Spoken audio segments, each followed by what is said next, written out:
Mainly আমাদের কতগুলো specific demand আছে। 26, 27, 28 এই 3 দিনের প্রত্যেকটা এন্ট্রিকে স্পেশাল অবজারভার এবং ইসিআই টেকনিক্যাল টিমকে দিয়ে এআই ফটো স্ক্যান এবং আপনার যা যা মডার্ন ব্যবস্থা আছে অডিট করতে হবে।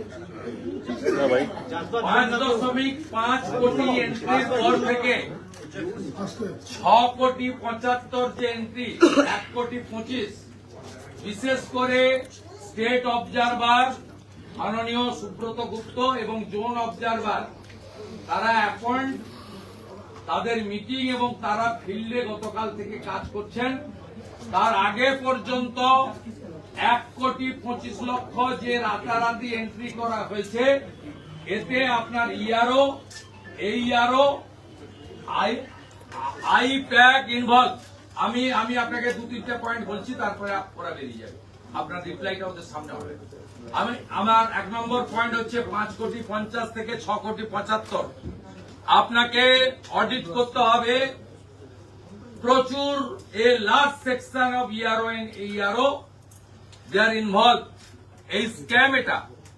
এবং 3 to 4 আপনি জানেন ক্রিস্টাল ক্লিয়ার আছে। আপনি you are the final authority, CEO not CEC. আপনি রোলের কিন্তু ফাইনাল অথরিটি। আমরা আপনার কাছ থেকে বুঝে নেব। 1 নম্বর আপনাকে এটা করতে হবে, প্রপার টাইমে জানিয়ে দিয়ে গেলাম। 2 হচ্ছে সুপার টাইম। মিস্টার বিজয় ভারতী, মিসেস আয়সা রানী ইমিডিয়েট ডিও থেকে ডিইও থেকে বাদ দিতে হবে। সুপার টাইম আইএস অফিসার এই পোস্টে থাকতে পারেন না। রাজ্যে 2 জন আছে, Bijay Bharati for Kolkata and east বর্ধমানে আয়সা রানী। ইমিডিয়েট রিপ্লেসমেন্ট আপনি চিফ সেক্রেটারিকে বলবেন না সিইসি কে বলবেন, আপ টু ইউ, আপনাকে এটা করতে হবে। 3rd পয়েন্ট হচ্ছে গোটা ভারতে এসডিও র্যাঙ্কের অফিসাররা হচ্ছেন ইআরও। পশ্চিমবঙ্গে 30 থেকে 35 ভায়োলেশন আছে। আপনার ল্যান্ডের অফিসারকে ইআরও করেছেন, আপনি করতে পারেন না। আপনি রেজিস্ট্রেশন অফিসের করেছেন। আপনার ডাইরেক্ট ডাব্লিউবিসিএস এবং আইএস যারা ERO SDO rank, you know it, you are the very senior IAS officer, CS র্যাঙ্কের অফিসার আপনি। You know the handbook and everything, DOPT rules also. এই যে ইআরও এসডিও র্যাঙ্কের নেই, ইমিডিয়েট চেঞ্জ করতে হবে। আর আইপ্যাক এর এত সাহস হয় কি করে ডাটা এন্ট্রি সহ এর মধ্যে ঢুকেছে? এর আমরা ইন্ডিপেন্ডেন্ট এজেন্সি দিয়ে তদন্ত চাই। বাইরের রাজ্যের আইপিএস অফিসারকে আনুন, সিবিআই কে আনুন, জুডিশিয়াল কে রিকোয়েস্ট করুন, আপনি এটা টেক আপ করুন কেন আইপ্যাক এন্ট্রিতে ঢুকবে। এবং বিএলওরা অনেকেই বাধ্য হয়েছেন এই অপকর্মের সঙ্গে যুক্ত। মায়ের নাম, দিদির নাম, বাবার নাম, শ্বশুরের নাম, ছেলের নাম, জামাইয়ের নাম, বাংলাদেশি মুসলমানদের নাম এবং মৃতদের নাম, অন্তত কয়েক লক্ষ হিউজ নাম্বার, এই 5,50,00,000 থেকে 1,75,00,000 এই 125-এ রাখা হয়েছে। এই ব্যাপারে সমাধান চাই চাই চাই। সঙ্গে এসআইআর প্রক্রিয়া প্রায় সমাপ্তির পথে। কেন্দ্রীয় নির্বাচন কমিশন আরও 1 সপ্তাহ সময় বাড়িয়ে দিয়েছেন এনামুরেশন ফর্ম জমা দেওয়ার জন্য। ফলে খসড়া ভোটার তালিকা প্রকাশিত হবে 16 ডিসেম্বর 2025। এখন সবচেয়ে বড় প্রশ্ন হচ্ছে কত নাম বাদ গেল। প্রথমে অনুমান করা হয়েছিল প্রায় 1.5 কোটি অবৈধ ভোটারের নাম বাদ যাবে। বাংলাদেশ থেকে অবৈধভাবে আসা গরু, ছাগল, কুত্তা, ভেড়াদের নামেও রাজ্য তৃণমূল সরকার দেশের আইন কানুনকে জলাঞ্জলি দিয়ে ভোটার কার্ড করে দিয়েছিল। বিভিন্ন মিডিয়া ও ইউটিউব চ্যানেলগুলোতে বিভিন্ন ধরনের পরিসংখ্যান পাওয়া যাচ্ছে। কেউ বলছে 20 লক্ষ, কেউ বলছে মৃত ভোটারই নাকি 90 লক্ষ।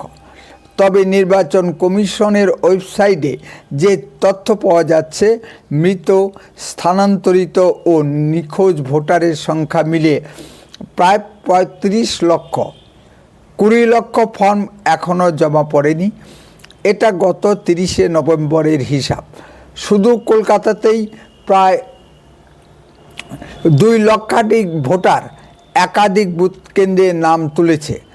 বারবার বলা হয়েছে কেউ একাধিক বুথ কেন্দ্রে নাম তুলবেন না, সেটা শাস্তিযোগ্য অপরাধ হবে। কে শোনে কার কথা?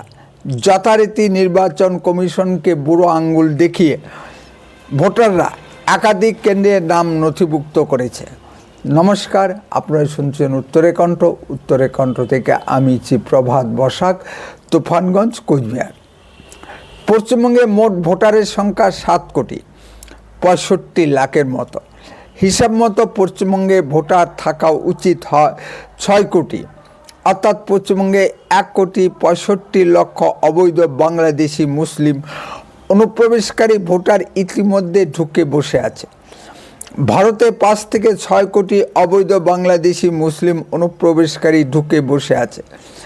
ভারতবর্ষের বিভিন্ন রাজ্যে যে সকল অনুপ্রবেশকারী পুলিশের হাতে গ্রেপ্তার হয়েছে, তাদের সকলের পরিচয়পত্র পশ্চিমবঙ্গ তৃণমূল সরকার দ্বারা ইস্যু করা, বিশেষ করে দক্ষিণ ২৪ পরগনা জেলা প্রশাসন থেকে ইস্যু করা। বিষয়টি ভারতের পার্লামেন্টে বিতর্কে উঠেছিল। তারপর তারা ভারতবর্ষের বিভিন্ন প্রান্তে ছড়িয়ে পড়েছে। এদের কীভাবে আইডেন্টিফাই করে দেশ থেকে বহিষ্কার করা হবে, সেটাই এখন বড় প্রশ্ন হয়ে দেখা দিয়েছে। কিছু কিছু অবৈধ অনুপ্রবেশকারীদের ধরে ধরে পুশব্যাক করা হয়েছে।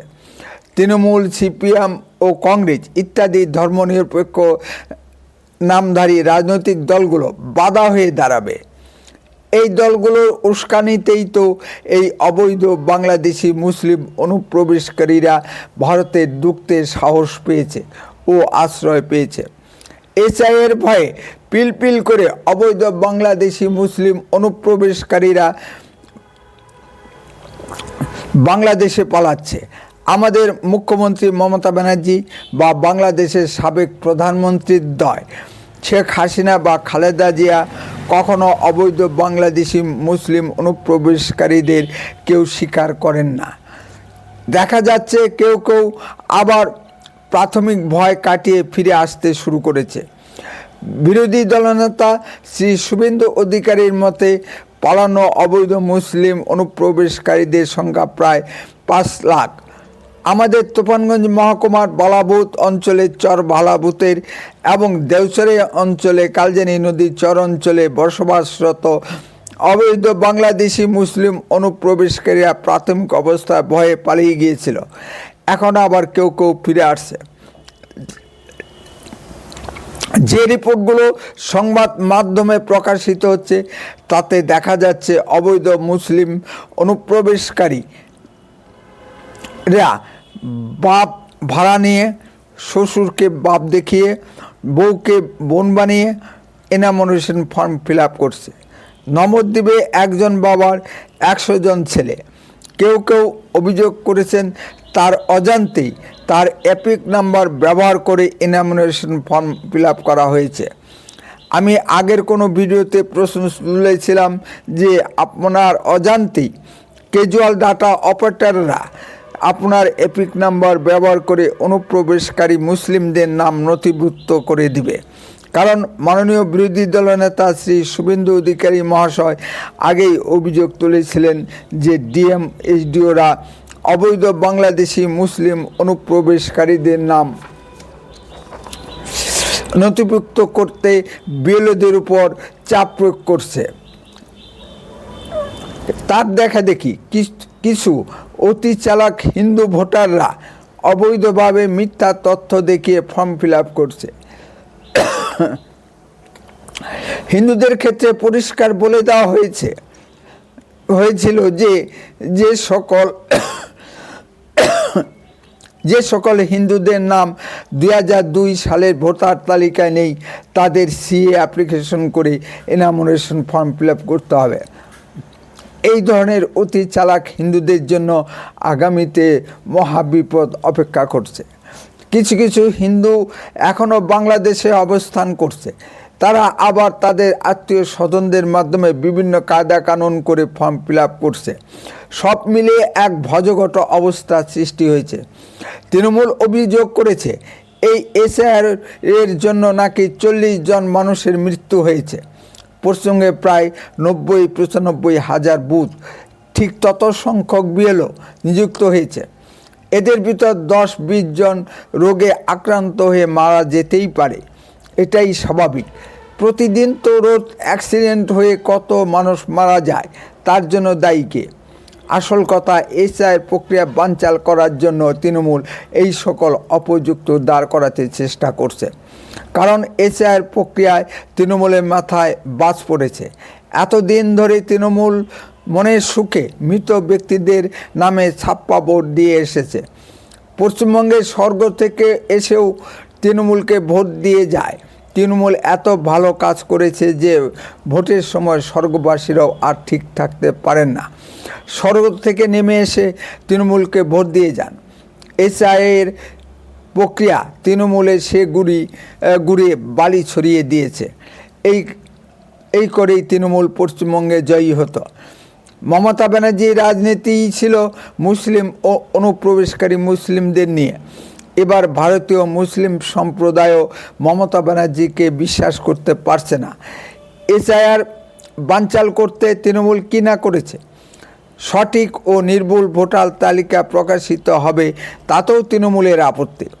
তৃণমূল দুবার সুপ্রিম কোর্টে ছুটেছে এবং প্রতিবারই প্রত্যাখ্যাত হয়েছে। ভারতের সুপ্রিম কোর্ট ভারতের নির্বাচন কমিশনের কাছে হস্তক্ষেপ করতে রাজি হয়নি। তৃণমূলের এত তালবাহানা কেন? ভারতের আরও 12টি রাজ্যে এসআইআর প্রক্রিয়া চলছে। প্রায় 50 কোটি মানুষের মধ্যে ইনামোরেশন ফর্ম বিলি হয়ে গেছে, এখন জমা নেওয়ার পালা চলছে। কোথাও কোনো সমস্যা দেখা যাচ্ছে না। মানুষ সাদরে ফর্ম নিচ্ছে ও জমা দিচ্ছে। পশ্চিমবঙ্গে এত চেঁচামেচি বা সমস্যা কারণ কি? পশ্চিমবঙ্গের সাধারণ মানুষ তো এসআইআর প্রক্রিয়া সাদরে গ্রহণ করেছেন, তাতে তৃণমূলের অসুবিধা কোথায়? ভারতবর্ষে আরও তো রাজনৈতিক দল আছে, তারা তো চিৎকার চেঁচামেচি করছে না। এত বড় একটা কর্মযজ্ঞ, কিছু ভুল ত্রুটি হতেই পারে, তার জন্য গণতান্ত্রিক পদ্ধতিতে আন্দোলন হতেই পারে। তার জন্য 50 লাখ মানুষ নিয়ে গিয়ে দিল্লির নির্বাচন দপ্তর ঘেরাও করা হবে, এ কোন জাতীয় চিন্তা ভাবনা? এক কথায় বলা যায় ভারত বিরোধী, ভারতকে ভাঙার চিন্তা ভাবনা। ঠিক ভারত বিরোধী উগ্রপন্থী নকশালি চিন্তা ভাবনা। এই ভারত বিরোধী চিন্তা ভাবনাকে সমূলে ধ্বংস করতে হবে। যেমন মাননীয় স্বরাষ্ট্রমন্ত্রীজির কথা মতো আগামী 31শে মার্চ 2026-এর ভিতরে বামপন্থী উগ্রবাদকে ধ্বংস করা হচ্ছে, তেমনি ভারত বিরোধী চিন্তা ভাবনা ও তার পৃষ্ঠপোষক রাজনৈতিক দলগুলোকে সমূলে ভারত থেকে উৎখাত করতে হবে। তার প্রক্রিয়াও শুরু হয়ে গেছে। ভারতীয় রাজনীতিতে বিজেপি যত শক্তিশালী হচ্ছে, ততই বাম ঘরানার রাজনীতি অপ্রাসঙ্গিক হয়ে পড়ছে। আছে শুধু কিছু তৃণমূলের মতো আঞ্চলিক রাজনৈতিক দল, সেটাও আস্তে আস্তে অপ্রাসঙ্গিক হয়ে পড়বে, শুধু একটু সময়ের অপেক্ষা। সর্বশেষ কমিশন সূত্রে যে রিপোর্ট পাওয়া যাচ্ছে, মৃত, স্থানান্তরিত ও নিখোঁজ ভোটারের সংখ্যা 46 লক্ষ ছাড়িয়ে গেছে। রাজ্যের 2208টি বুথে নাকি কোনো মৃত, স্থানান্তরিত বা নিখোঁজ ভোটার নেই। কমিশন ডিএমদের চেপে ধরতেই সেই সংখ্যাটা হয়ে গেছে 480, যেন পিসি সরকারের ম্যাজিক। তাহলে বোঝাই যাচ্ছে পশ্চিমবঙ্গে কী ধরনের এসআইআর প্রক্রিয়া চলছে। ডিএমদের সঙ্গে কমিশনের বৈঠকে মমতা ব্যানার্জি নিজে উপস্থিত থাকছেন। মনে হচ্ছে মমতা ব্যানার্জি ভয় পেয়ে গেছেন। উত্তরের কণ্ঠ সর্বদাই বাস্তব ও সত্য কথা বলে। আরও এই ধরনের ভিডিও পেতে দয়া করে এক্ষুনি চ্যানেলটিকে সাবস্ক্রাইব করুন, বেল আইকনে ক্লিক করুন, আপনার মূল্যবান মতামত কমেন্টে লিখুন। বন্দে মাতরম, ভারত মাতা কি জয়।